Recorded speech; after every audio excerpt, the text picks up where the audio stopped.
What's up, guys? Welcome to Daily Dose of Reddit. This is your host, Zach, and today's subreddit is r/EntitledParents. Alrighty, this story that I've been admittedly kind of excited about reading is Entitled Mom Pisses Off Goat. I'm a happily single 39-year-old male. I live in a nice neighborhood just outside of town. My neighborhood is a single street with about 2 acres per household. I still look like I'm 18 if I shave. Baby goats are called kids. A little background for you. These are the players. Entitled Mom or Kid Thief. Me. Deputy. Cool neighbors. I don't know how many there are. Sheriff. 2 weeks ago, my goats had 2 kids. I don't know if you've ever seen baby goats in person, but they are adorable. My male goat, Bruce, is an Arabian goat, and the female, Lily, is a fainting goat. They had a male and a female. The male is Sir Flopsalot, and the female is Esmeralda. If I knew how to post pictures, I would. I obviously love my animals. They actually did post pictures in the bottom if you want to go check it out. My neighbors love my animals as well. They feed my dog leftover steak any chance they see him outside. Their daughter visits the goats every day and has been so excited for the 2 new baby goats, she named them. Yesterday was like any normal Sunday. I usually take my dog for a car ride and then we walk in a local park for an hour or so. My cell phone rang and it was my cool neighbors alerting me to a random minivan sitting in my driveway by the garage. I live in eastern Tennessee. Minivans are not too popular. My neighbors were just letting me know that someone was sitting in my driveway. I wasn't expecting anyone and I don't know anyone with a minivan, so I told them that I didn't know anyone with a minivan and that I would be on my way back. I was about 30 minutes away. They rang back and said some lady got out and ran down to where I have my goat pen. I have my goat pen split at the moment to separate Bruce from the kids and Lily. Male goats sometimes play too rough with their kids out of jealousy. When I arrived home and pulled down into my driveway, I was met by Bruce standing on the hood of a beat-up looking minivan. Also, the sheriff and some police from the town were in my upper driveway parking area talking with some fat lady. I parked in my driveway behind the minivan and asked Bruce what he was doing out. Obviously, he didn't answer, but the fat lady came running over screaming at me that she was going to sue my parents and I needed to get them there right away. The sheriff and police officers were right on her heels and caught her before she made it to me. This may not be verbatim, but it's what I recall. You are in so much trouble. That goat attacked me. Then it destroyed my minivan. Get your parents here this instance. What the hell are you doing on my property? Sir, is this your goat? Yes, that's Bruce. This lady claims it attacked her and her car when she pulled into the driveway to turn around. My neighbors came out when they heard the commotion. She didn't pull in to turn around. She went down to the goat pen. We have it on video. I'll need to see that video. If she did go down to the pen, I'll also have it on video from the pen and from the house. Fat lady was sweating and starting to back up like she was gonna make a break for it. Backed right up into the deputy. The look on her face was of absolute horror. Could you put your goat away? No problem, give me a few minutes and I'll get the video recording for the pen while I'm down there. I put Bruce away and noticed that he had destroyed the fencing right by the gate to his side. I also noticed that the gate to the kid's side was unchained and Esmeralda was missing. I grabbed the SD card and ran up the hill screaming that I'm missing a baby goat. Where's my baby goat, you dog-faced bench? How dare you talk to me like that? Ma'am, if you know, now's the time to tell. I don't know what you're talking about. Look at my van, it's ruined. I'll need an ambulance after what that gosh done, not what she said, goat did to me. Bruce got out again and came charging back up the hill and climbed back on the hood of the van, screaming his head off. It dawned on me that maybe she put Esmeralda in her van, but the officers were quicker. Ma'am, open your van. Sir, control your goat. I'll try, but his fencing looks like he beat it all up in anger. I put my dog's harness on him and clipped him to the dog run. She kept giving excuses why she won't open her van, but we all knew the real reason. She opened her van finally, and the stench just rolled out of it. Oh my god, what is that smell? Scared baby goat crap, dumbass. You're lucky there are cops here. Your goats ruined my new van. You'll be hearing from my lawyer. You'll get to speak to him after we get you back to the station. Cuff her. I took Esmeralda back and checked to see if she was hurt. She wasn't, just scared. My neighbor's daughter carried her back down to the pen and I grabbed another panel to fix where Bruce broke out. The deputy took the crazy lady away. The sheriff and my cool neighbors came in to watch the security footage. Apparently, she snagged Esmeralda and was coming back for Sir Flopsalot when Bruce broke out. You could see her turn around and start waddling up the hill and Bruce charging right for her. She got nailed right in the hips. He got her again in the shoulder as she got up. She shoved Bruce down and tried to get into her van, but Bruce rammed her driver's side door. He then jumped/climbed on her hood and was tap dancing his anger out. We replayed her getting nailed in the hip many times. The sheriff was laughing. We were all laughing. Okay, that was a really funny story. Oh, that was a good one. I really liked that one. I give it the coveted rating of plus ultra. That's so stupid, but that's such a good story. They also said that they'll release the video once the sheriff gives it back. So yeah, check it out if you're interested, because I am. This story is called Father Tries to Shrug Off My Broken Ankle Because Him Going Home and Sleeping Is More Important Than the Damage to My Leg. Not sure if this fully fits here, but I'd say it's entitled to some extent, but more just horrible parenting. Obligatory on my phone. Cast. Me, at the time around 10 years old. Mom, my mother. Big sis. Would've put BS, but that wouldn't go down well.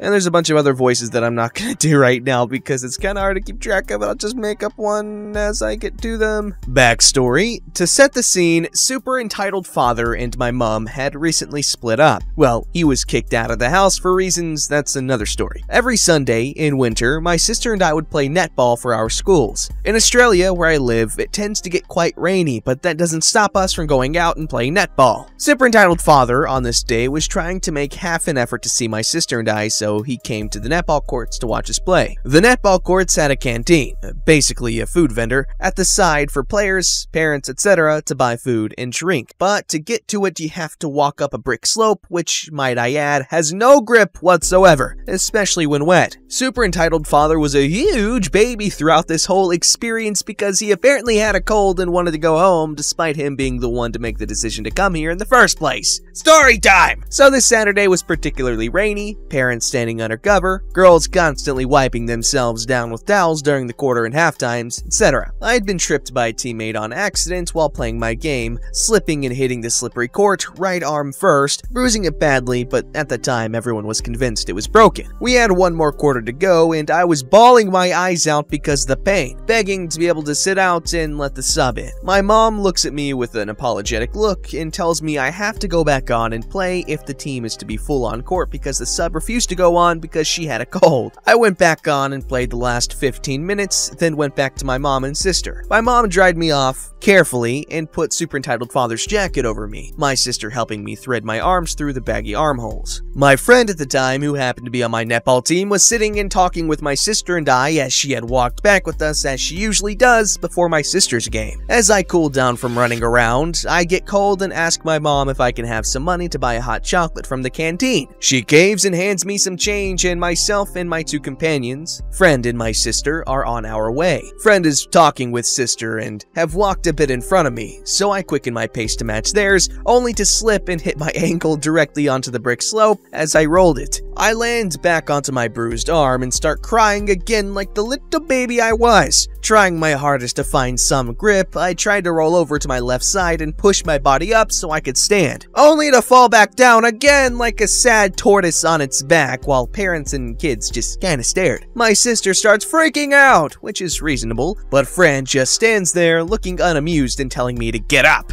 I'm trying! A man sees me flopping and whining on the ground like a dying seal and offers me a hand, which I gladly accept. Sister thanks him profusely before helping me back down to our mom. I sit for a bit while my mom calls super entitled father and asks him to get over here and take me to the hospital because she was now convinced I had 2 broken bones in the span of 20 minutes. Super entitled father tells us to meet him in the car park because he decided it was too rainy and he'd sit in his car and wait. My mom, wanting to watch my sister's game as well, agreed. We got to the car park, me wobbling most of the way. This conversation ensues. It was a while ago, so not exact, but same points. Take OP to the hospital. I need to stay for sister's game. She needs someone there. It's probably nothing. She's just bruised. I'll take her home to rest. No, you can't be too careful. She's in pain. Go to the hospital. Look, Mom's name. I feel really sick and need rest. I'll take her home and we can kill 2 birds with 1 stone. Mom, clearly getting more enraged by the second. Fine, I'll take OP. You can watch sister's game. I want to be with my sister. She's hurt. Are you sure? You'll miss your game. name? I don't care. I want to be with OP. The conversation ends and my mom drives my sister and I to the hospital. Super entitled father close behind. The parking is packed, so we park about 100 meters away from the front. We walk the first few steps, but I can't walk very well on my own, so my mom asks if super entitled father can carry me as she physically couldn't at that point. Oh, why? She can walk on her own. She's overreacting again. Carry your daughter, super entitled father's name. She's injured and can't walk on her own. If you just let me take her home, we wouldn't have this issue. Fine, I'll carry her because you're too damn lazy. Fine, I'll carry her.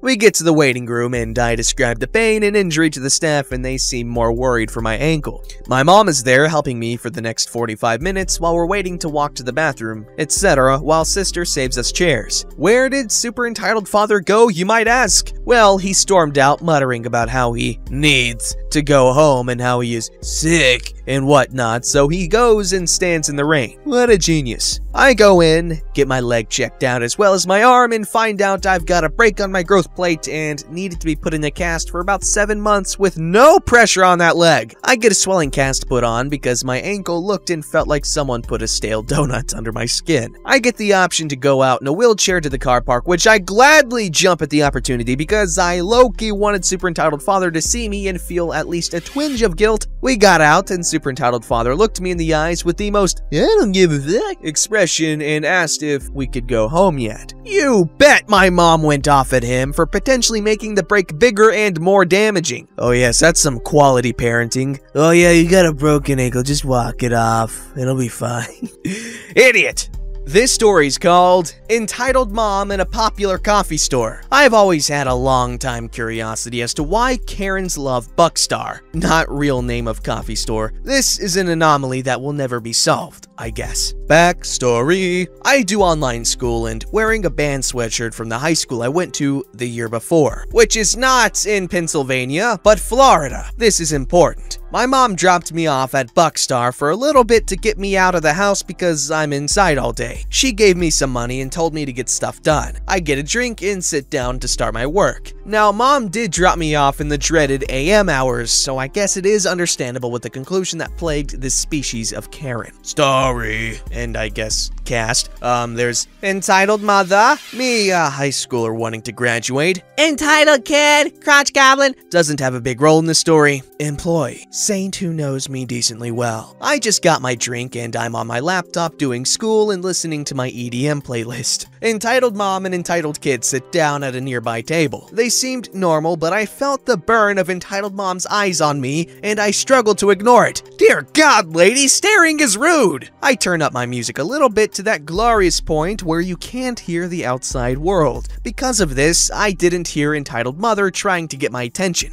That is, until I felt her acrylic claws on my shoulder and she pulled me out of my seat to look her in her ugly face of the Corenius sapiens. Answer me when I talk to you! Why aren't you in school? Ma'am, I am doing school. Quiet! You are setting a bad example to my kid. She looks at my sweatshirt. Where's that school? I'll drive you there. She tried to drag me out the door without my stuff and I yanked my arm away. No, I won't go anywhere with you. But my mommy said go to school. She's not my mommy. But I am, you elder. You have to listen to me. No, I don't. Before you interrupted me, I was going to tell you that I do my school online. That's a lie. How do you know if it's a lie or not? You have a school on your jacket.